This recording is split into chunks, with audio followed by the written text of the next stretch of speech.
Hello, I'm Patty Simpson with Simpson Math, and this is my full lecture on fractions, decimals, and percents. So first, let's talk about fractions. Fractions are just part of a whole, and when we write fractions, we write them with the numerator over the denominator. And this is just the piece out of the whole. So, I can give you some fractions like, let's just do some fractions like, how about 25 out of 100? So this is 25 pieces out of 100 pieces. Normally when we talk about fractions, we like to simplify them. We like to show them in their simplest forms. But sometimes the form like this is going to be better. We're going to see in a minute that not always is that simplest form the best. So let me just talk to you a minute about this 25 over 100. If we were to simplify it, how do we go about doing that? What does that mean to simplify it? Well, I'm just going to look for something that's equivalent, that's equal to this. And the way I'm going to do that is I'm going to divide by 1. Think about dividing by 1. Let's think about another number, like just take 6 divided by 1 for a minute. 6 divided by 1 is just 6. How about like 10 divided by 1? What's 10 divided by 1? That's just 10, right? What about 128 divided by 1? It's just 128. Notice that in none of these am I changing the number. By dividing by 1, I'm not changing the number. Well, when we talk about fractions, we're doing the same thing. We're not changing this number. We're going to leave 25 over 100. It's going to be the same number. It's just going to look a little different. So, right now he's in his bathing suit, and we're about to dress him up in something a little more formal. So we're just going to look for a factor that goes into the numerator and also into the denominator. So you think about what's a number that goes into both of them. Maybe what you saw was 5. Maybe you said 5 goes in here and in there, because this one ends with a 5 and that one ends with a 0, so we know 5 goes into both of them. Well, since 5 is a factor of both of them, let's just divide by 5 over 5. Notice that 5 divided by 5 is just 1. That's just a fancy way of saying 1. So I'm really just dividing by 1. So I'm going to divide this top by that 5, and I get 5. Divide the 100 by 5, and I get 20. 5/20ths is the same. It's equivalent to this 25 over 100. These two fractions are equivalent to one another. They're equal to one another. Here he is just in his bathing suit, and there he is, with some pants on and a t-shirt. Well, maybe though we could simplify him even further. Maybe you noticed back here that 25 went in here and 25 went in there. So we've already divided by 1 5. We could do that again. We could divide again by another 5 over 5. Well, 5 divided by 5 is 1, and 20 divided by 5 is 4. So 25 over 100 is equal to 1 out of 4. And think about it, 25 is how much a quarter's worth. Out of $1 is 1/4 out of 4 quarters. So this is the same amount as that, is the same amount as that. All 3 of those are the same. Here he is just in his tuxedo, and there he is in his bathing suit. We say that those are equivalent to one another. So when we talk about simplifying fractions, we're really just dividing by 1. Sometimes though, we can go from 1/4 up to that 25 over 100 if we just do it backwards. If instead of dividing by 1, if I multiply by 1, because the same thing's true over here, if I multiply each one of these by 1, 6 times 1 is equal to 6.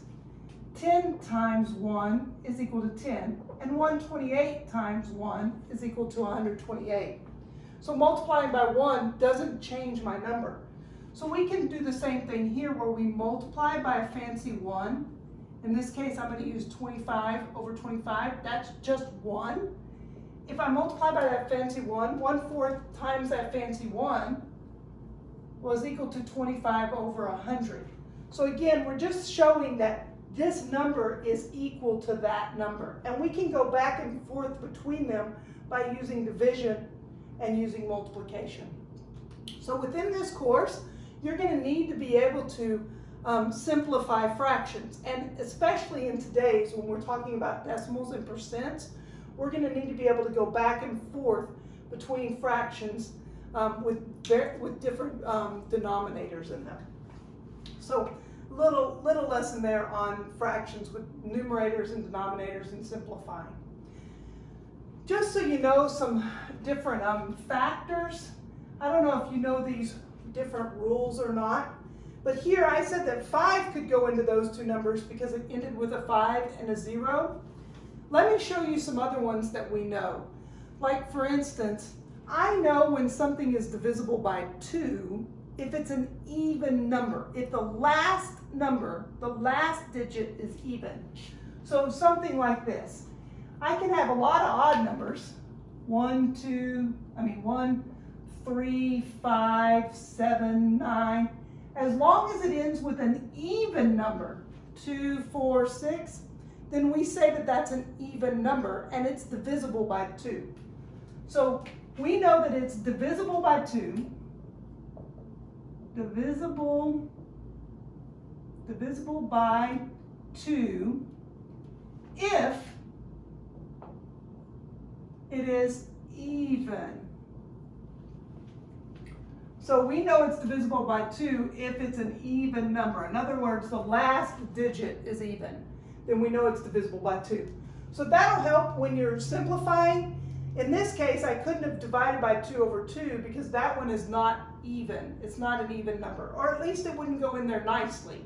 We could divide by 2, but it wouldn't go in there nicely. We would get something like 12 and a half. 12 and a half goes into 25. All right. It's divisible by 3. It's kind of a fun little trick. If I add up the digits and they equal a multiple of 3, then it's divisible by 3. What do I mean? Let's add up these digits here.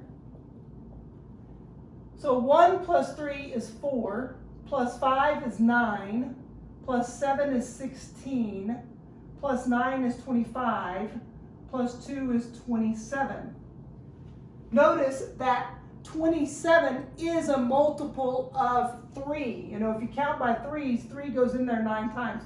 Or you can add those up and maybe see it even better, because if you add up 2 plus 7, you get 9. So 9 is definitely a multiple of 3. Since this is a multiple of 3, it turns out that this number, 1, 3, 5, 7, 9, 2, not only is it divisible by 2, it's also divisible by 3. So think about just little numbers that are divisible by 3, like 27. Well, when you add those digits, it adds to 9. What about like, how about 36? 3 goes into both of those. Well, add those and it goes into 9. How about something like 54? That adds up to be 9. Let me think of one that doesn't add up to be 9. How about 18? No, that does. How about 12? 1 plus 2 equals 3. 3 also is a multiple of 3. So if it's a multiple of 3, when you add up the digits, then 3 goes into it. Let me show you one, though, that isn't. How about like 19? 3 doesn't go into 19. Well, let's add up those digits. 1 plus 9 is 10. 3 doesn't go into 10, so 3 doesn't go into 19. So if we can add up the digits,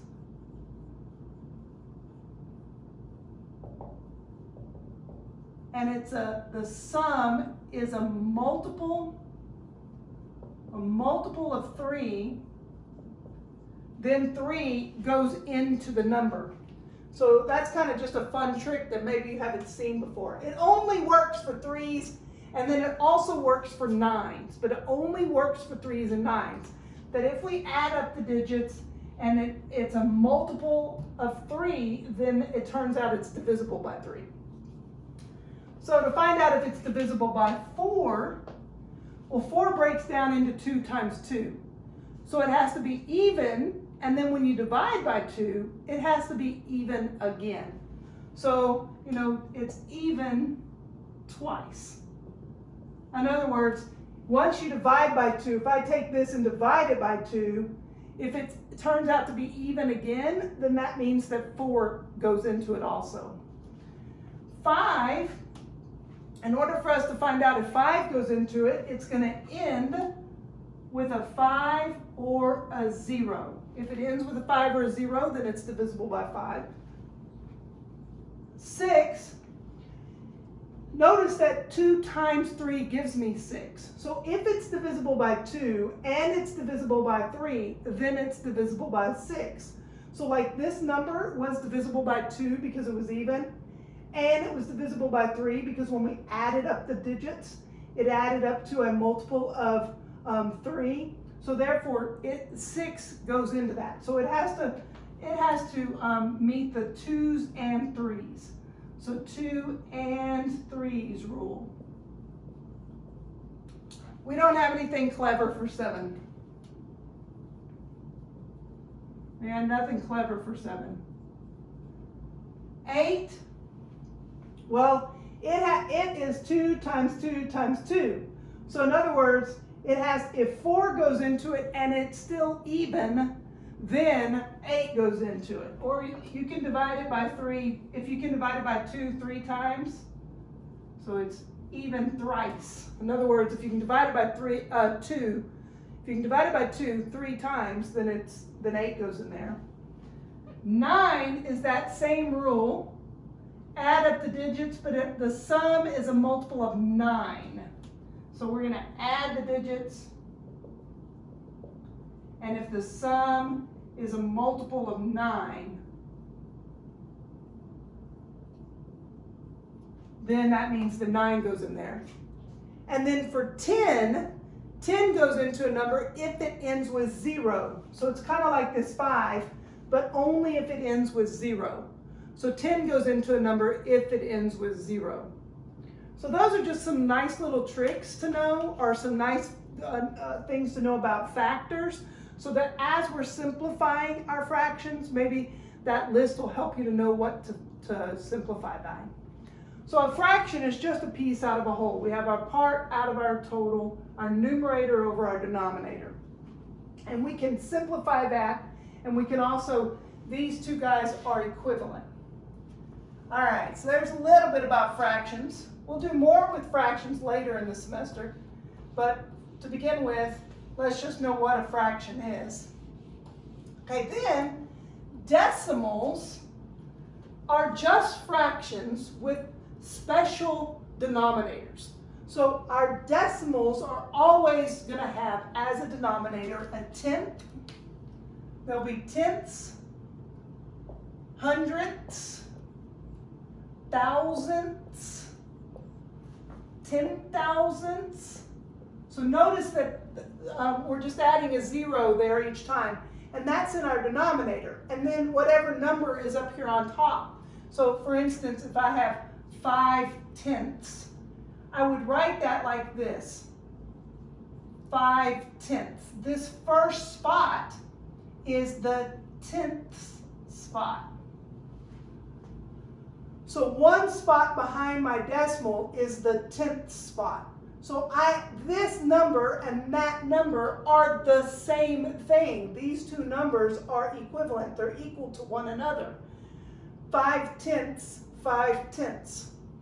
Here, out of 100, so let's just start nice and simple first to make it 13 out of 100. So if I write 13 out of that 100, this spot's the 10th spot. This one is the 100th spot. So we say that this one is 13 hundredths because that last digit is in the 100th spot. This number and that number are the same number. I think of it kind of like money too. This would be your dimes, and dimes are worth 10 cents. So 1/10 is worth 1 dime. And then hundredths, well, a penny, it takes 100 pennies to make $1. So in your 100th spot, that's 3 of those hundred, 3 pennies. So it's like 1 dime and 3 pennies. Tenths and hundreds. Then here are thousandths. So if I had some number like 547, my 5 is in the tenths place, my 4 is in the hundredths place, and this 7 is in the thousandths place. So I read it 547 thousandths because that last digit is in the thousandths place. This number is equivalent or the same as that number. And then we'll do one just with 10 thousandths. So if I had something like, I don't know, 7261. So again, that's the tenths place, hundredths place, thousandths place, 10 thousandths place. So this number is equivalent to that. Sometimes in each one of these, notice that I put the same number of digits, that there were zeros on the end. But it doesn't always work that way. Because maybe I have something like 5 hundredths. Instead of 5 tenths, maybe I have 5 hundredths. Well, if I have 5 hundredths, this 5 is in the hundredth spot.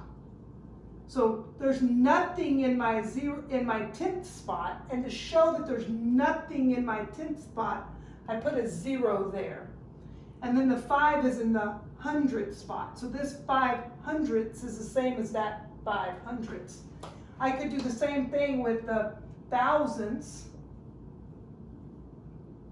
in which case that 5 needs to be in the not tenths, not hundredths, but in the thousandths spot.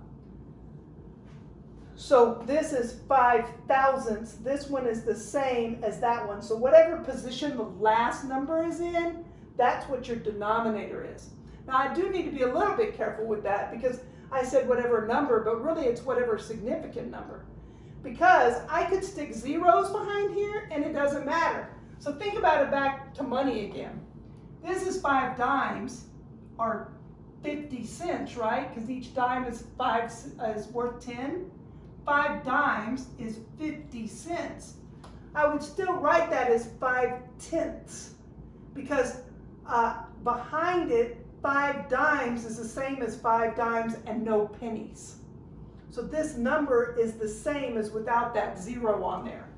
I could do the same thing here. I could say, well, I got 1 dime, 3 pennies, and 0 half pennies. That 0 on the end doesn't matter. It's still 13 cents. So after the decimal, after your last significant number, you can put as many zeros as you want out there. Those zeros don't matter. The zeros in front, in between the decimal and your last significant number there, those zeros do matter. But here, these zeros don't matter. This is 5 thousandths because that's where the last number, important number, the last significant number there is. So there's a little bit about decimals. Notice that my decimals are always tenths, hundredths, thousandths, 10 thousandths, but they're still just fractions. They're pieces of the whole. So I can write a fraction as a decimal. Those two things can be written together. In fact, let's just look at a few where we write some fractions as some decimals. So a minute ago I had 25 hundredths. Let me write that 25 hundredths again. So let's say I have 25 hundredths.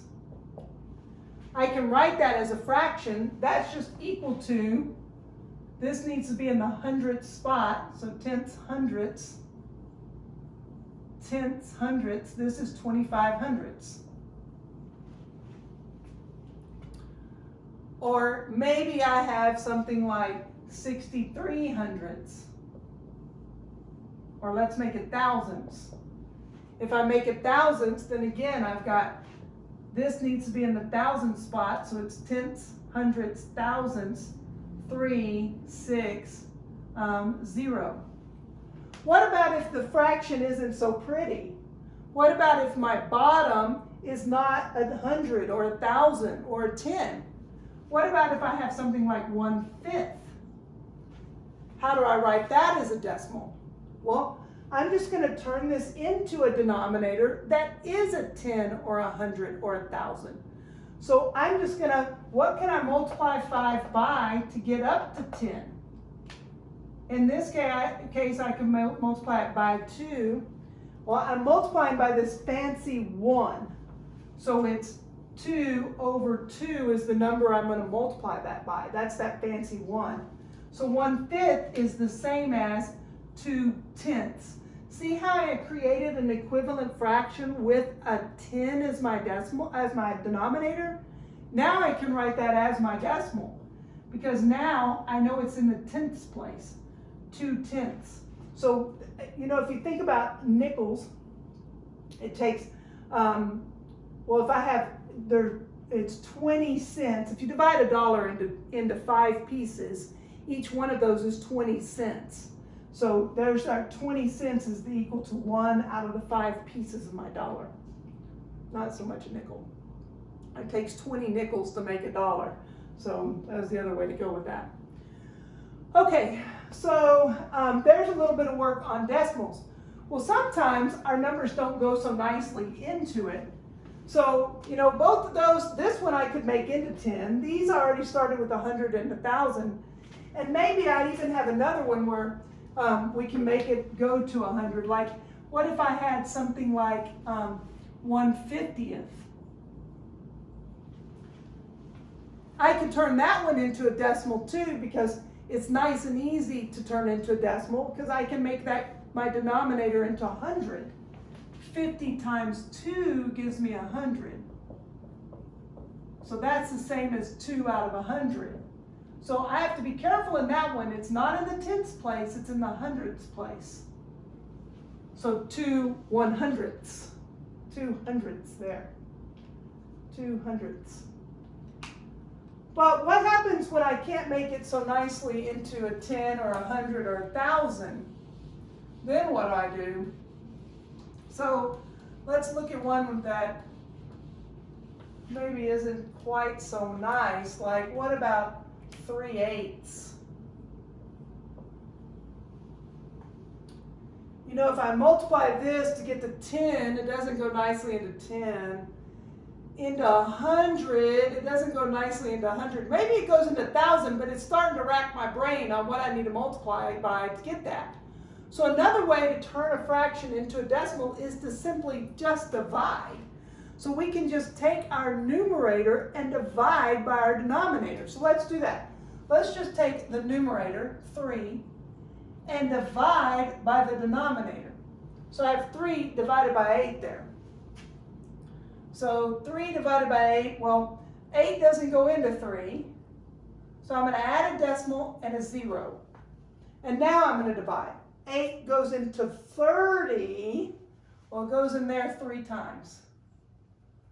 So 3 times 8 gives me what? 24? Subtract. 30 minus 24 gives me 6. I had a remainder, so I'm not done. I'm going to keep going. Add another 0. Drop it down. 8 goes into 60. Well, it goes into 67 times. Because 7 times 8 is 56. And that gives me 4 left over. Still have a remainder, so I'm going to keep going. Drop down that 0. 8 goes into 40 5 times. 5 times 8 is 40. Subtract. Oh, I'm done with the 0. So, by the way, this decimal goes straight above where we put it. So this fraction of 3/8 is equal to 375 thousandths. 375 thousandths. So 3/8 and 375, and it's in the tenths, hundredths, thousandths place. So 375 thousandths. Those two numbers are the same. And all we did was divide the top divided by the bottom. We just added that decimal and zeros behind there because we can do that. This 3 is equal to, that's still equal to 3. I can put as many zeros as I want out there and it's still equal to 3. I haven't changed anything. So you can just simply divide to find that decimal. Now, throughout the course, as I do my division, a lot of times I won't go off to the side and do division this way. Instead, I'll just do it right here. So let me show you how I do that with this division here beside it, so that maybe you can follow along as I do it throughout the semester. In fact, I think I did it earlier as I made this video. So how many times does 8 go into 3? Well, it doesn't. So I said, well, it doesn't. So I'm going to put down a decimal. So I'm going to add that 0 on there. How many times does 8 go into 30? It goes in there 3 times. Goes in there 3 times with, well, that's 24, 6 left over. So notice how we're doing the subtraction here. Instead of doing it and writing it all down, I'm just going to put a 6 right there.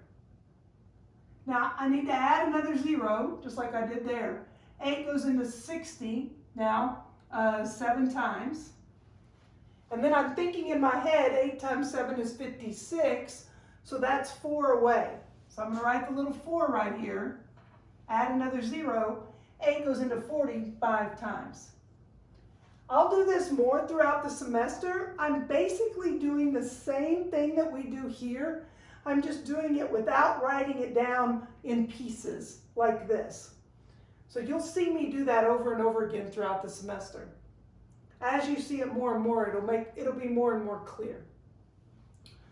Okay, so to turn a fraction into a decimal, all we have to do is take our numerator and divide by our denominator. You can simply divide, or if you can make the denominator be 10 or 100 or 1,000, then you can write your decimal. So all a decimal is a fraction with a special denominator, 10, 100, or 1,000. All right, now let's talk about percents. Percents are also just fractions. That's all a percent is. It's just a fraction. But it's a fraction with the denominator of 100. So every time you see that percent sign, you're going to think that's a denominator of 100. So anytime I see this percent sign, I think to myself, it's just a denominator of 100. The percent becomes that denominator. So, for instance, over here, I have this 25 over 100. If I wanted to write that as a percent, it's already out of 100. I'm just going to take that denominator of 100 and write it as a percent sign. So 25 out of 100 is just equal to 25%. How about if I had 63 over 100? Well, again, that's just 63. That 100 becomes a percent sign. So this percent always means out of 100. So whenever you see, a shirt that says 25% on it, or you see some billboard that says, 50% or 75% or 53%, you think it's 25 out of 100. If 100 people looked at my shirt and 25 of them read it, then that would be 25% read the shirt. So, or 25, if 100 people read my shirt and we're just looking at 25 of those, well, that's 25 out of the 100 people that read my shirt. Well, what about something like 1/5? Can we turn 1/5 then into a percent? Sure, because all we have to do is make its denominator equal to 100. So if I take 1/5 and I want to turn it into 100, the denominator into 100, I just have to ask myself, times what would give me 100 in the denominator? Well, 5 goes into 10 2 times, 5 goes into 0 0 times. So 5 times 20 is going to give me 100. Have to multiply the top and bottom by 20. So this fraction is equal to 20 over 100. Or we could just say that is 20%. So 1/5 is equal to 20%. Maybe you're looking at my shirt and going, well, what about your shirt, Miss Simpson? It says 1 in 4 people.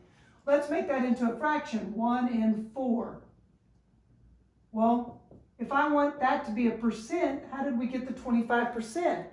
Well, what would I multiply 4 by to get to 100?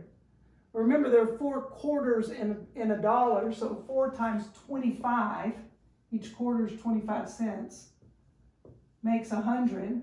So 1 times 25 is 25. Once I have that out of 100, then I just turn that 100 into a percent sign. So all a percent is a fraction with 100 on the bottom. That percent sign is the same as saying out of 100. So over here we had 2 out of 100. So 1/50th is just equal to 2%. That's what that equals to. Because if I rewrite that with 100 in my denominator, I have 2 on top. Turn that into your percent sign and you have 2%. So 1 out of 50 is the same as 2%. It's the same as 2 out of 100. So there's a little bit on turning those fractions into percents and into decimals. How about we turn some decimals into percents? Or percents into decimals? Well, let's just practice several different ones of these. So first, let me just take a percent, like 1%. And let's turn that into a fraction and a decimal. So because this 1% is a fraction, is a decimal, they're all the same thing, we can write, if I give it to you in one form, you can write it in the other 2 forms. So that 1% is just 1 out of 100. Because that percent sign just becomes 100. Now I can write that as a decimal because this is in the 100 spot, so 10th spot, 100 spot. Be sure and fill in with a 0. So 1/100th. So percent, fraction, decimal. How about if I give you 4%? Well, 4% as a fraction would be 4 out of 100. As a decimal, again in the 100th spot. Now, as a fraction, we're always going to want to simplify that fraction as much as we can. So let's go off to the side here and simplify that fraction. And then I'll rewrite that as a fraction. I don't want to do it right there because I want it in a nice, neat order just for this. But normally I would just do it below it. So divide by 4 over 4, that fancy 1. And I get 1 out of 25. 4 goes into both the top and the bottom. So this 4 over 100 that this became is the same as 1 over 25. These two numbers are the same number. So here it is as a percent, there it is as a fraction, there it is as a decimal. What about if I had 40%? What does that look like? Well, again, this percent sign becomes a 100.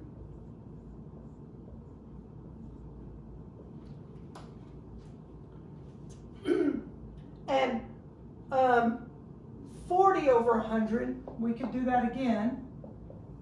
First thing I'm going to do is divide by 10 over 10. If I divide by 10 over 10, these zeros, 40 divided by 10 just gives me 4.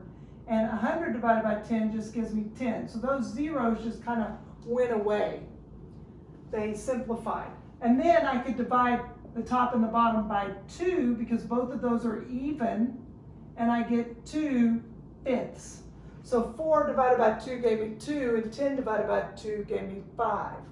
So this fraction could be written simply as 2/5. So there it is as a fraction. Let's now write it as a decimal. It's 40 out of 100. So that 0 is going to need to be in the 100th spot and the 4 in the 10ths. But remember that the zeros behind the significant digit aren't important. So I can really not write that. Or if you think about this 4/10, this reduces down to 4/10. Well, that's what I wrote here was 4/10. Let's do one more just to look to see what happens at this pattern. So what if I have 400%? So I'm going to take that percent sign and make it into 100. Notice if I divide 400 divided by 100, that's just equal to 4 whole things. This becomes, 100 goes in there 4 times. So I want you to look at this pattern. Notice that when I have a percent and it turns to a decimal, what's happening is my decimal here is on the right of that. It's just moving to the left 2 spots. Here, it's moving to the left 2 spots.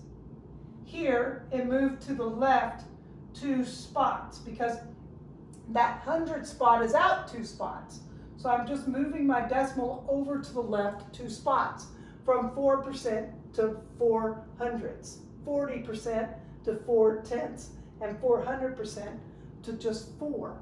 So knowing that that pattern exists, we can then begin to just make it easy on ourselves when we're moving it.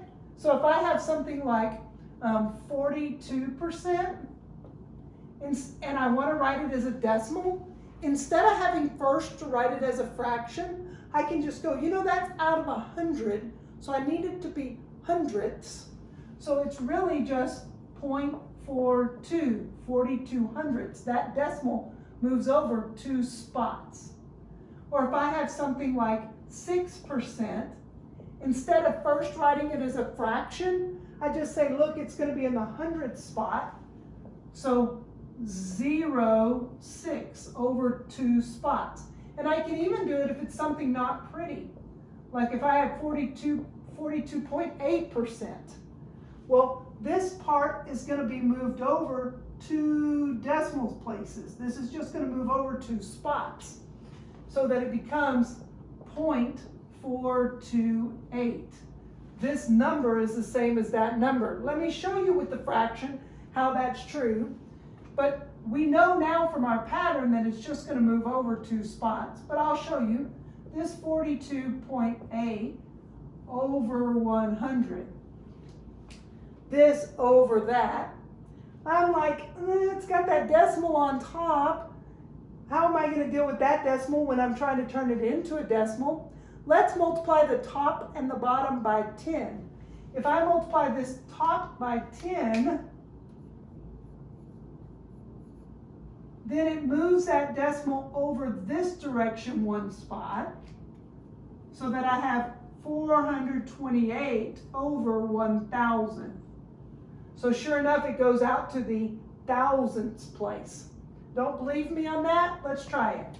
42.8 and I'm multiplying by 10. Let's just see what happens. Remember when you multiply with a decimal, just ignore the decimal. Just simply multiply. So 10 times any of that, it just adds a 0 to the end of it. So it's just going to add a 0 there with 8, 2, 4. Now I'm going to put my decimal in. Well, there's only 1 spot with a decimal. So it becomes 428. Oh, that's what we said it was. So that's how when we're moving it from a percent to a decimal, we're just going to move it over 2 spots to the left. And you can see then it goes the other direction. If you have a decimal, you can move it over to the right 2 spots. But be careful if it has that percent sign like this.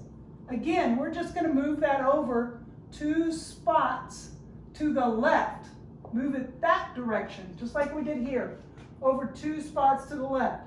2 spots to the left. We're going to move it over 2 spots to the left. 1, 2. So it becomes 0.0001. So 0.01%, 100% is equal to 1/10,000th. these two numbers are the same thing. And then going back, we can move it the other direction. So for instance, if I give you a decimal and I ask for the percent, so let's practice that for a minute. So if I have 0.08, I can just use my rule and go back the other way. But let me show you, this is 800ths. Use that fraction to help you out.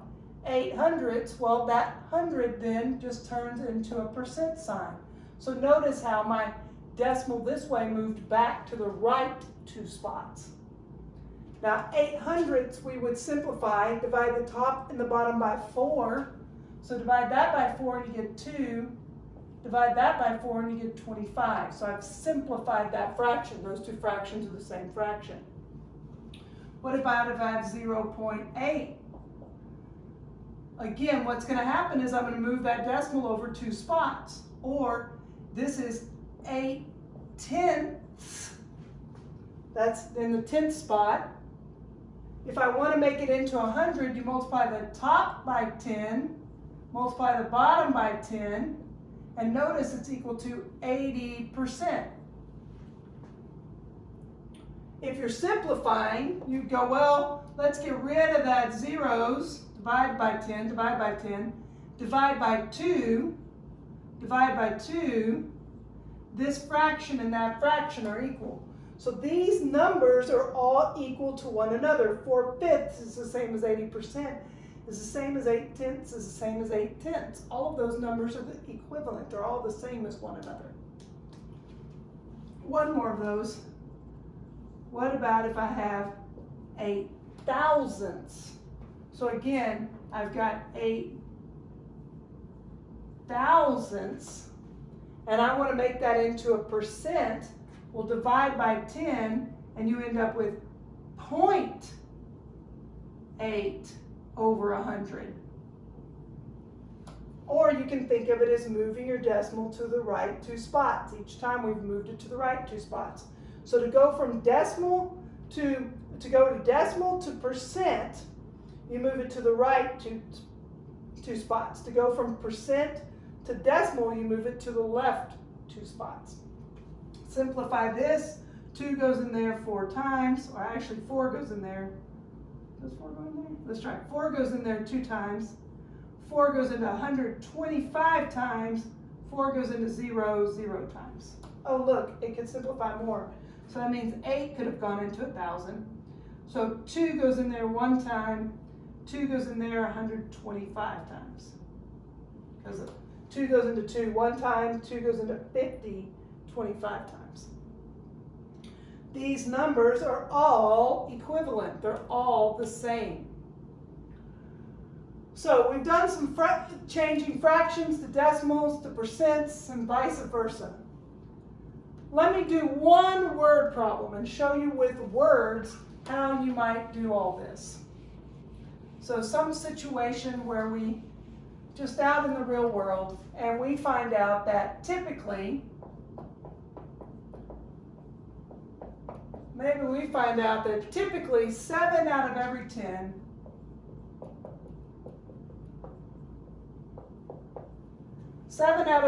babies have birth defects.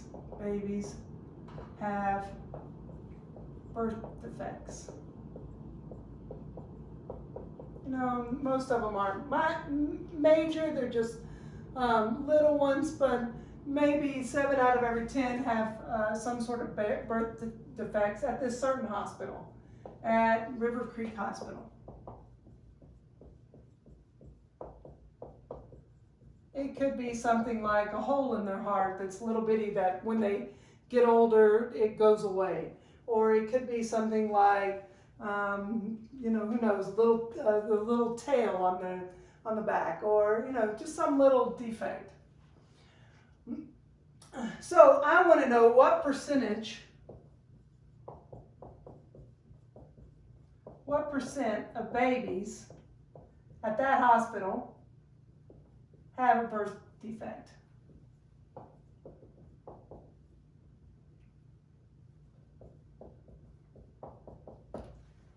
Now remember that percent is just a fraction. So what we're going to do is first create a fraction, and then we want that fraction to be out of 100.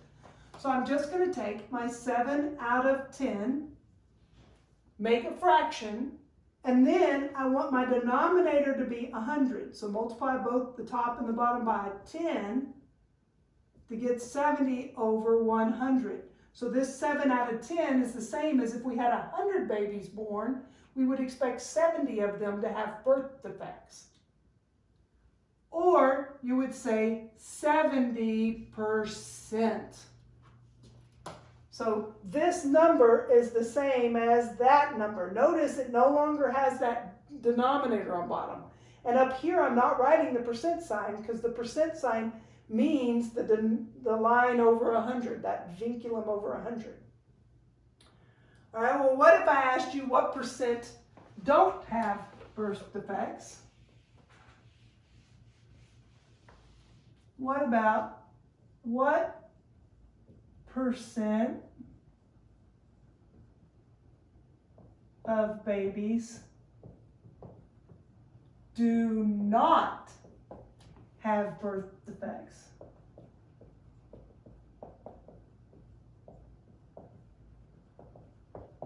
At that particular hospital. Well, to find out the ones without birth defects, what we do is we know that all the babies make up one whole, 100%. All of them are 100%.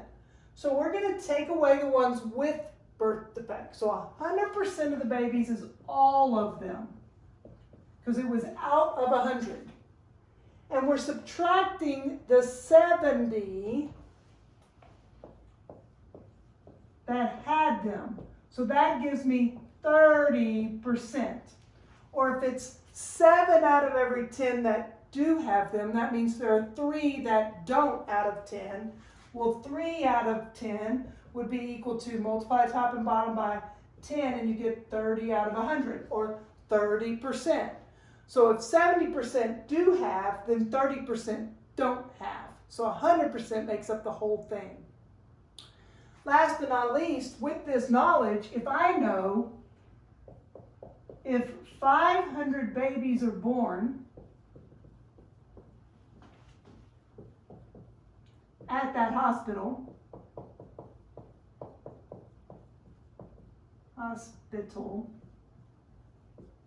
how many would I expect? If 500 babies are born at that hospital, how many would be expected to have birth defects?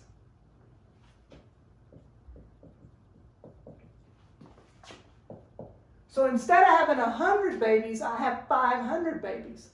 But I know that 70 out of 100 have birth defects. But instead of looking at 100 babies, I'm now looking at 500 babies. So my denominator, instead of being 100, is now 500. So I want to know, how can I get from 100 to 500?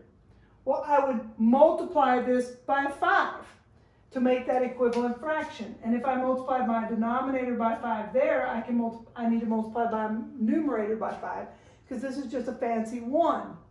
So that tells me, well, 5 times 7 is 35. 5 times 0 is 0. So it means 350 out of the 500 babies would have birth defects. So this would be 350 of those babies. So once we have that percentage, we just take, and this would be our new denominator. Or we could just simply take and multiply 500 by the 70%. We'll learn how to do that next time. So percents, decimals, and fractions are all the same thing. It's just that fractions, we have any number in the denominator. Decimals, you always have tenths, hundredths, thousandths, 10,000ths. And then in percents, your denominator is always out of 100. So you're always looking at that hundredths place. Math Made Simple is Simpson Math. Thanks for watching.